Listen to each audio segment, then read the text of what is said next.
ஆண்டவராக இயேசு கிறிஸ்துவின் நாமத்திற்கு மகிமை உண்டாகட்டும். இந்த அருமையான மனமகிழ்ச்சியினால் காலை வேளையிலே தேவ சமூகத்திலே கர்த்தரை தொழுது கொள்ளும்படியாக வந்திருக்கிற அனைவரையும் அருமை ஆண்டவர் இயேசு கிறிஸ்துவின் இனிய நாமத்திலே வாழ்த்துகிறோம்.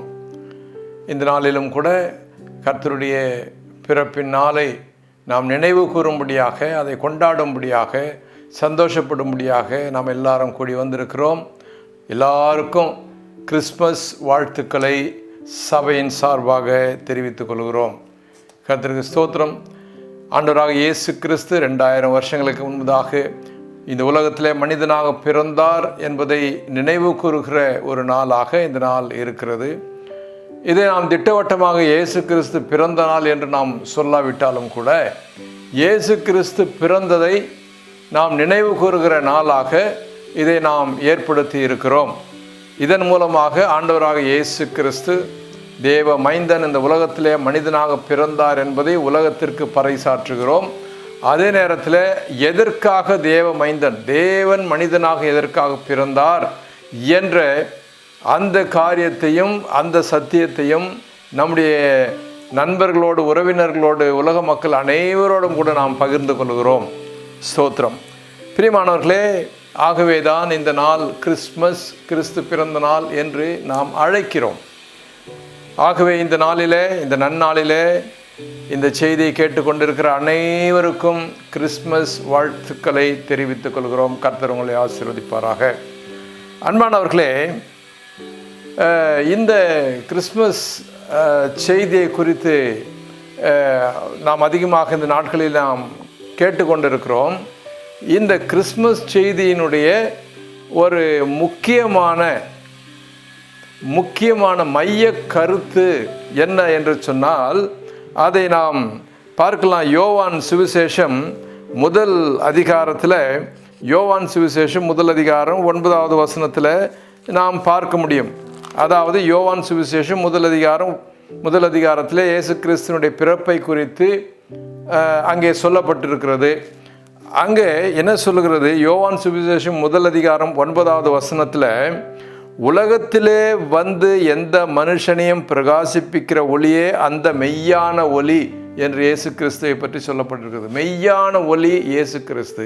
அந்த மெய்யான ஒளியாகிய இயேசு கிறிஸ்து உலகத்திலே வந்து இந்த உலகத்தில் இருக்கிற எந்த மனுஷனையும் தன்னை போலவே ஒளியாக மாற்ற வேண்டும் என்பதற்காக இயேசு இந்த உலகத்திலே பிறந்தார் என்று இந்த சத்தியம் சொல்கிறது. ஆகவே ஆண்டவராக இயேசு கிறிஸ்து இந்த உலகத்திலே பிறந்தது ஏதோ ஒரு கிறிஸ்துவ மதத்தை ஸ்தாபிக்கவோ அல்லது இந்த உலகத்தில் ஒரு ஆட்சியை பிடிக்கவோ அல்ல. ஆட்சியை பிடிக்க அல்ல. பிரியமானவர்களே, நாம் கிறிஸ்துவை குறித்து எல்லாருக்கும் பறைசாற்றுகிறோம், கிறிஸ்துவின் ரட்சிப்பை குறித்து சொல்லுகிறோம், கிறிஸ்துவை ஏற்றுக்கொள்ளுங்கள் என்று சொல்லுகிறோம் என்றால் இதனுடைய முக்கியத்துவம் நாம் கிறிஸ்துவை போல ஒளியுள்ளவர்களாக மாற வேண்டும் என்பதுதானே தவிர, நாம் ஒரு கிறிஸ்தவர்கள் என்ற ஒரு கூட்டத்தை கூட்டிக் கொண்டு ஒரு தேசத்தினுடைய, ஒரு நாட்டினுடைய ஆட்சியை பிடிப்பதற்காக அல்ல, அல்லது ஒரு மதத்தை ஸ்தாபித்து அதன் மூலமாக ஒரு பெரிய கூட்டத்தை ஏற்படுத்த அல்ல.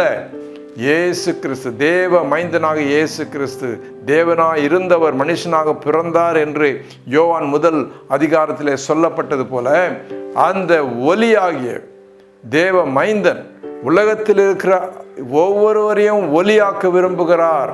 ஆகவே நாம் இயேசு கிறிஸ்துவை போல ஒளியாக வேண்டும் என்பதுதான் இந்த மைய கருத்து.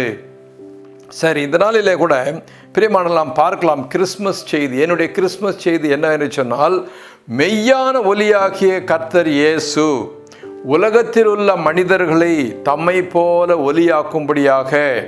ஒளியாக மாற்றும்படியாக அவரே மனிதனாக உலகத்திலே பிறந்தார். இதுதான் என்னுடைய இந்த கிறிஸ்மஸ் நாளுடைய செய்தி உங்களுக்கு நான் சொல்ல விரும்புகிறேன்.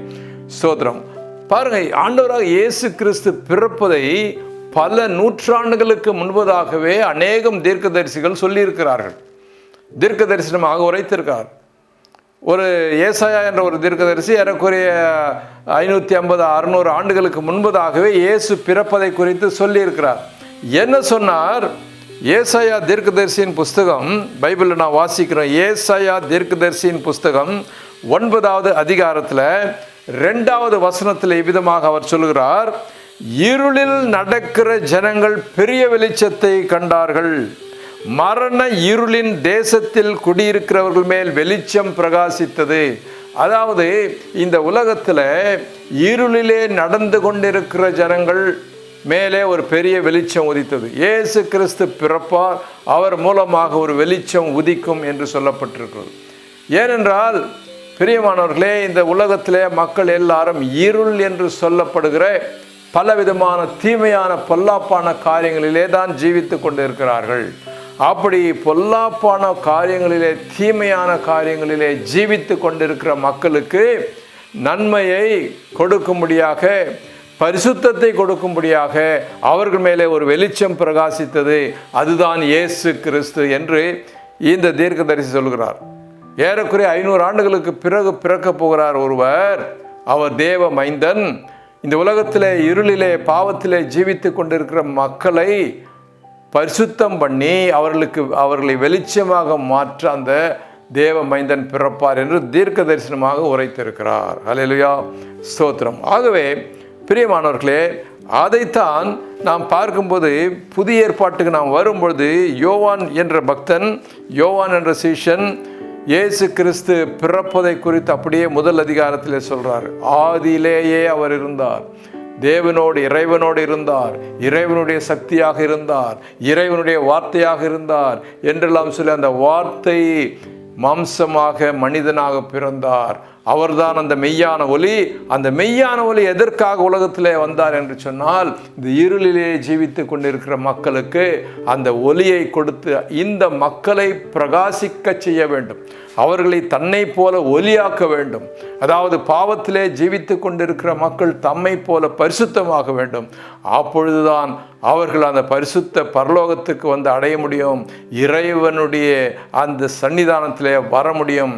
இந்த உலக வாழ்வுக்கு பிறகு மரித்து போனால் அவர்களுடைய ஆவி ஆத்மா அந்த பரலோகம் என்று சொல்லுகிற தேவ சந்நிதிக்கு வந்து அடைய வேண்டும் என்று சொன்னால் அவர்கள் அந்த பரிசுத்தத்தை பெற வேண்டும், அந்த ஒளியை பெற வேண்டும் என்பதற்காக இயேசு என்ற மெய்யான ஒளி இந்த உலகத்திலே மனுஷனாக வந்து மனுஷர்களை தம்மை போன்ற ஒளியாக மாற்றினார். அதுதான் யோவான் சுவிசேஷம் 1 அதிகாரம் 9வது வசனத்திலே நாம் பார்த்தோம்.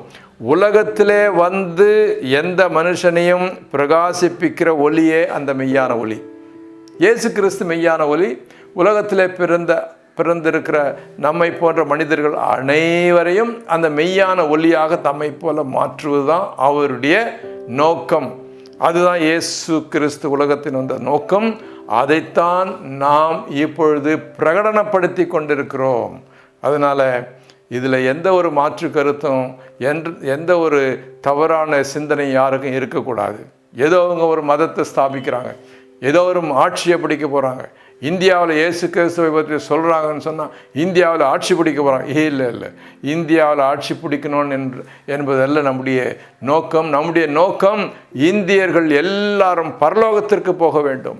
இந்தியர்கள் எல்லாரும் இயேசு கிறிஸ்துவினால் கிடைக்கிற அந்த ஒளியை பெற்றுக்கொண்டு அந்த பிரகாசம் அடைந்து எல்லாரும் கூட பரலோக ராஜ்யத்திற்கு சேர்கிறவர்களாக மாற வேண்டும். இதுதான் நம்முடைய நோக்கம். கர்த்தருக்கு ஸ்தோத்திரம். ஆகவே பிரியமானவர்களே, ஆண்டவராக இயேசு கிறிஸ்து நம்முடைய பாவ இருளை நீக்கி நம்மை ஒளியாக மாற்றி தம்மோடு நடக்க அவர் இந்த உலகத்திலேயே தம்மோடு தாம் ஒளியிலே நடக்கிறது போல நம்மையும் அந்த ஒளியிலே பரிசுத்த வாழ்க்கையிலே நடக்கும்படியாக நம்மை மாற்றுகிறார் என்று நாம் வேதத்தில் வாசிக்கிறோம். 1 யோவான் என்ற புத்தகத்தில் 1 யோவான் 1 அதிகாரம் 7வது வசனத்தில் இந்த காரியம் தெளிவாக சொல்லப்பட்டிருக்கிறது. 1 யோவான் 1 அதிகாரம் 7வது வசனத்தில், அவர் ஒளியில் இருக்கிறது போல நாமும் ஒளியிலே நடந்தால் ஒருவரோடொருவர் ஐக்கியப்பட்டிருப்போம். அவருடைய குமாரனாகிய இயேசு கிறிஸ்துவின் இரத்தம் சகல பாவங்களையும் நீக்கி நம்மை சுத்திகரிக்கிறது. ஸ்தோத்திரம். இங்கே தான் எப்படி நம்ம இந்த உலகத்தினுடைய இருளிலிருந்து வெளிச்சத்துக்கு வருகிறோம் என்ற காரியம் இங்கே தான் சொல்லப்பட்டிருக்கு. இயேசு கிறிஸ்து மனிதனாக உலகத்தில் பிறந்து 33 வருஷம் ஜீவித்து கடைசியிலே தம்மையே பாவ பலியாக நமக்காக சிலுவையிலே ஒப்பு கொடுத்து ரத்தம் சிந்தினார்.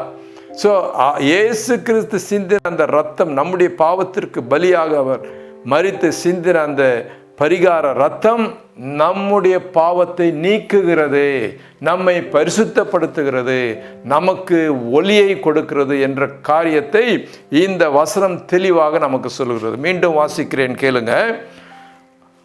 அவர் ஒளியில் இருக்கிறது போல, யார்? தேவன், இறைவன் ஒளியிலே இருக்கிறார். இறைவன் ஒளியிலே இருக்கிறது போல நாமும் இறைவனோடு ஒளியிலே நடந்தால் இறைவனோடு ஐக்கியப்பட்டிருப்போம். இல்லை, இறைவன் ஒளியிலே இருக்கிறார், நாம் இங்கே பாவத்தில் இருட்டிலே நடக்கிறோம் என்றால் நமக்கும் இறைவனுக்கும் சம்பந்தம் இல்லை. ஆகவே இறைவனோடு நம்மை சம்பந்தப்படுத்த, இறைவனோடு நம்மை இணைக்க என்ன நடக்கிறது? இந்த வசனத்தில் என்ன சொல்லப்பட்டிருக்கு? அவர் ஒளியில் இருக்கிறது போல நாமும் ஒளியிலே நடந்தால் ஒருவரோடு ஒருவர் ஐக்கியப்பட்டிருப்போம். இறைவனும் நாமும் ஐக்கியப்பட்டிருப்போம். அவருடைய குமாரனாகிய இயேசு கிறிஸ்துவின் ரத்தம், இறைவனுடைய தேவனுடைய குமாரனாக உலகத்திலே மனிதனாக பிறந்த இயேசு கிறிஸ்துவின் ரத்தம் சொல்லும் பொழுது, அவர் சிலுவையிலே மரித்து சிந்தின ரத்தம் சகல பாவங்களையும், இந்த பாவம்தான்ல அந்த பாவம், என்ன பாவமானாலும் நாம் எல்லாவற்றையும் பாவங்களை நீக்கி நம்மை சுத்திகரிக்கிறது, பரிசுத்தம் பண்ணுகிறது. ஆகவே இயேசு கிறிஸ்துவின் இடத்துல நீங்கள் சென்று, ஆண்டவரே எங்கள் பாவங்களை மன்னியும் என்று நீங்கள் கேட்கும் பொழுது நம்முடைய பாவங்களை மன்னிக்க அவருக்கு அதிகாரம் உண்டு. ஏனென்றால் நமக்காக அவர் பலியானார். ஆகவே நம்முடைய பாவங்களை நீக்கி, அப்போ பாவங்கள் நீங்கி போச்சுன்னா இருட்டு நீங்கி போச்சு, நமக்கு வெளிச்சம் வந்துடுது, இறைவனுடைய வெளிச்சம் நம்ம மேலே வந்து விடுகிறது. ஆகவே இறைவனோடு வெளிச்சத்திலே நடக்கிற அந்த அனுபவத்திற்குள்ளே இயேசு நம்மை நடத்துகிறார். ஹல்லேலூயா, ஸ்தோத்திரம். ஆகவே பிரியமானவர்களே, எப்படி இறைவனோடு நடக்க செய்கிறார்? இயேசு கிறிஸ்து எப்படி இறைவனோடு நம்முடைய பாவத்தை நீக்கிட்டாரு? இறைவனோடு தொடர்ந்து நாம் நடக்க வேண்டும் என்றால் அதற்கு என்ன வழிமுறை சொல்லி இருக்கிறார் என்று சொல்லும் பொழுது, இங்கே வேதத்தில் ஒரு வசனம் இருக்கிறது. பிலிப்பியர் 2வது அதிகாரத்தில் நாம் வாசிக்கிறோம், 14வது வசனத்தில். பிலிப்பியர் 2வது அதிகாரம் 14வது வசனத்தை கூட நாம் வாசிக்கும் பொழுது பாருங்கள். பிலிப்பியர் 2வது அதிகாரம் 14வது வசனத்தில், நான் வீணாக ஓடினதும் வீணாய் பிரயாசப்பட்டதும் இல்லை என்கிற மகிழ்ச்சி கிறிஸ்துவின் நாளில் எனக்கு உண்டாயிருப்பதற்கு ஜீவ வசனத்தை பிடித்து கொண்டு உலகத்திலே சுடர்களைப் போல பிரகாசிக்கிறீர்கள். அதாவது இயேசு கிறிஸ்து நமக்கு ஜீவ வசனம் என்று சொல்லப்படுகிற வேத புத்தகம் பைபிளை நமக்கு கொடுத்திருக்கிறார். பைபிளில் சொல்லப்பட்டிருக்கிற அத்தனை வசனங்களும் இயேசு நமக்கு கொடுத்திருக்கிறார். ஜீவ வசனம், உயிருள்ள வசனம், உயிரோட்டமுள்ள இந்த வசனங்கள் கர்த்தருடைய வார்த்தை. இந்த கர்த்தருடைய வார்த்தையை பிடித்து கொண்டு நாம் பிரகாசமாக ஒளியின் பிள்ளைகளாக இந்த உலகத்தில் நடக்கிறோம். இந்த வேதத்திற்கு அப்புறம் நாம் வெளியில இருந்தால் நாம் பிரகாசமாக நடக்க முடியாது.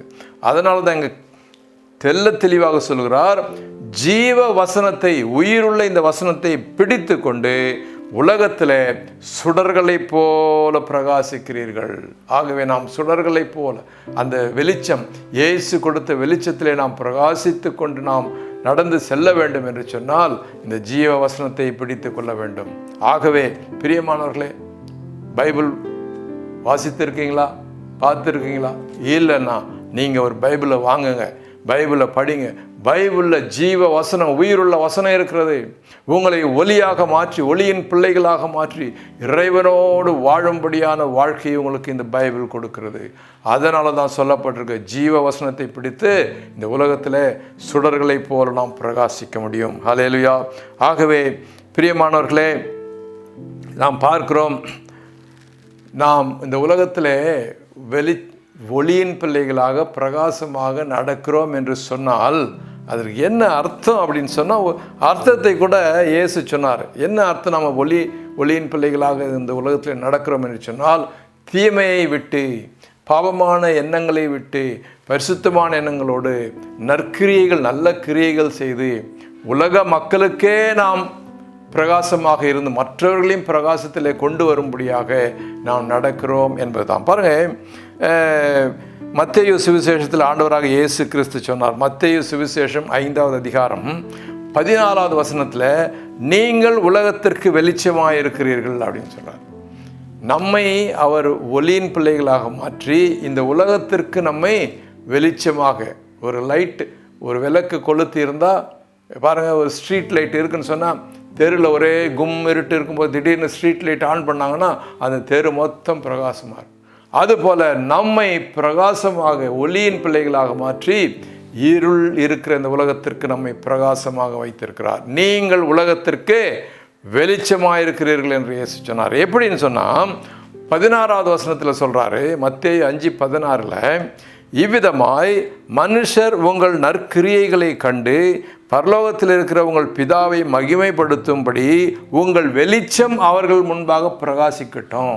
அதாவது நம்முடைய நற்கிரியைகள், நல்ல கிரியைகள், தீமையான கிரியைகள் அல்ல, மோசமான கிரியைகள் அல்ல, பிறரை ஏமாற்றுகிற கிரியைகள் அல்ல, பிறரையும் கூட நேசித்து அவர்களை நல்வழிப்படுத்துகிற நற்கிரியைகள் நாம் செய்யும் பொழுது நம்முடைய வெளிச்சம் இந்த உலகத்தில் மற்றவர்களுக்கு பிரகாசிக்கும், மற்றவர்களுக்கு பிரயோஜனமாக இருக்கும். கர்த்தருக்கு ஸ்தோத்திரம். ஆகவே இருளிலே இருந்த நம்மை கர்த்தர் வெளிச்சத்திலே கொண்டு வந்திருக்கிறார். இருளிலே இருக்கிற அநேகரை கர்த்தர் வெளிச்சத்திலே கொண்டு வந்திருக்கிறார். அதுதான் சொல்கிறாரு 1 பேதுரு எழுதும்போது சொல்கிறாரு, நாம் முதல்ல எப்படி இருந்தோம்? இருட்டில் இருந்தோம். இப்போ அவர் நம்மை வெளிச்சத்துக்கு கொண்டு வந்திருக்கிறாரே. ஹல்லேலூயா. முன்னே நீங்கள் எப்படி இருந்தீங்க? அந்தகாரம் என்று சொல்லப்படுகிற இருளிலே இருந்தீர்கள் சொல்கிறாரு. 1 பேதுரு 2வது அதிகாரம் 9வது வசனத்தில், 1 பேதுரு 2:9 நீங்களோ உங்களை அந்தகாரத்தினின்று ஆச்சரியமான ஒளியினிடத்தில் வரவழைத்தவருடைய புண்ணியங்களை அறிவிக்கும்படி தெரிந்து கொள்ளப்பட்ட சந்ததியாயும் ராஜரீக ஆசாரிய கூட்டமாயும் பரிசுத்த ஜாதியாயும் அவருக்கு சொந்த ஜனங்களாயும் இருக்கிறீர்கள். பாருங்க, முதல்ல இருட்டில் இருந்தோம், அந்தகாரத்தில் இருந்தோம். நம்மை இயேசு கிறிஸ்து வந்து நம்மை அந்தகாரத்திலிருந்து அவருடைய ஆச்சரியமான ஒளிக்கு நம்மை வரவழைத்தார். வரவழைத்ததுனால நம்ம என்னவா மாறிட்டோம்? இறைவனுக்கு சொந்தக்காரராயிட்டோம், இயேசுவுக்கு சொந்தக்காரராயிட்டோம். பிதாவாகிய தேவனாகிய இறைவனுக்கு நாம் சொந்தக்காரராகிவிட்டோம். நமக்கு ஒரு ராஜரீக மேன்மை கிடைத்திருக்கிறது. ஆமேன், ஹல்லேலூயா. இறைவனுடைய இரக்கம் நம்ம மேலே வந்திருக்கிறது, கிருபை நம்ம மேலே வந்திருக்கிறது. முதல்ல நம்ம இல்லை, இருட்டில் இருக்கும்போது அதெல்லாம் இல்லை. ஆனால் இயேசு நம்மை வெளிச்சத்தில் கொண்டு வந்த பிறகு இறைவனுடைய இரக்கம் நம்ம மேலே இருக்கிறது, கிருபை இருக்கிறது. இறைவனுடைய பிள்ளைகளாக நாம் மாறி இருக்கிறோம், அவருடைய சொந்த ஜனங்களாக மாறிவிட்டோம்.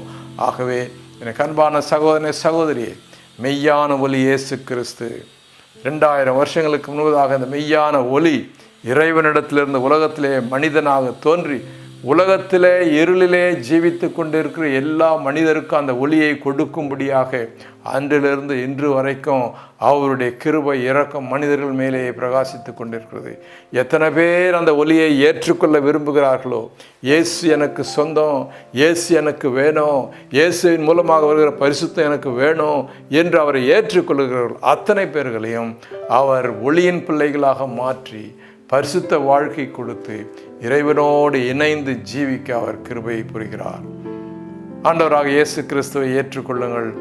அவர் உங்களை உங்களுடைய எல்லா பாவங்களையும் இருளையும் நீக்கி உங்களை மன்னித்து உங்களை பரிசுத்தப்படுத்துவார். மாத்திரமல்ல, இந்த உலகத்தில் ஒரு நல்ல வாழ்க்கையை, உயர்வான வாழ்க்கையை, நிம்மதியான வாழ்க்கையை, சமாதானமான வாழ்க்கையை, சந்தோஷமான வாழ்க்கையை இயேசு கொடுப்பார். ஆண்டவராக இயேசு கிறிஸ்து உங்களை ஆசீர்வதிப்பாராக. அனைவருக்கும் மீண்டுமாக என்னுடைய கிறிஸ்மஸ் வாழ்த்துக்கள். நாம் கண்களை மூடி ஜெபிப்போம். எங்கள் அன்பின் ஆண்டவரே, உம்மை ஸ்தோத்திரிக்கிறோம் கர்த்தாவே. இந்த நாளிலும் கூட அப்பா, உம்முடைய சமூகத்திலே வந்து உம்முடைய வசனங்களை கேட்ட பிள்ளைகளை ஆசீர்வதிப்பீராக. உம்முடைய ஒளியை நாங்கள் பெற்றுக்கொண்டு ஒளியின் பிள்ளைகளாக இந்த உலகத்திலே ஜீவிக்க விரும்புகிறோம். ஒவ்வொருவரையும் ஒளியின் பிள்ளைகளாக மாற்றும். எத்தனை பேரை ஒளியின் பிள்ளைகளாக மாற்றினீரோ அவர்கள் எல்லாம் மற்றவர்களுக்கு அந்த ஒளியை கொடுக்க அவர்களை எடுத்து பயன்படுத்த வேண்டுமாய் ஜெபிக்கிறோம். யார் யார் எந்தெந்த நோக்கத்தோடு இந்த நாளிலே இந்த செய்தியை கேட்டுக்கொண்டு இருக்கிறார்களோ ஒவ்வொருடைய நோக்கமும் நிறைவேறும்படியாக அவர்களை ஆசீர்வதியும். தேவைகளை சந்தியும், குற்றம் குறைகளை மன்னியும். அப்பா, உடலில் இருக்கிற எல்லா சரீர சுகவீனம் எல்லாவற்றையும் மாற்றி போடும். தேவைகளை சந்தியும் கர்த்தாவே. ஆண்டவரே, இந்த உலகத்தில் ஒரு செழிப்பான வாழ்க்கையை தாரும். சந்தோஷ சமாதானமாக வாழ கிருபை தாரும். இயேசு கிறிஸ்துவின் வல்லமையுள்ள நாமத்திலே இந்த ஜெபங்களை ஏறெடுக்கிறேன் எங்கள் நல்ல பிதாவே. ஆமேன், ஆமேன்.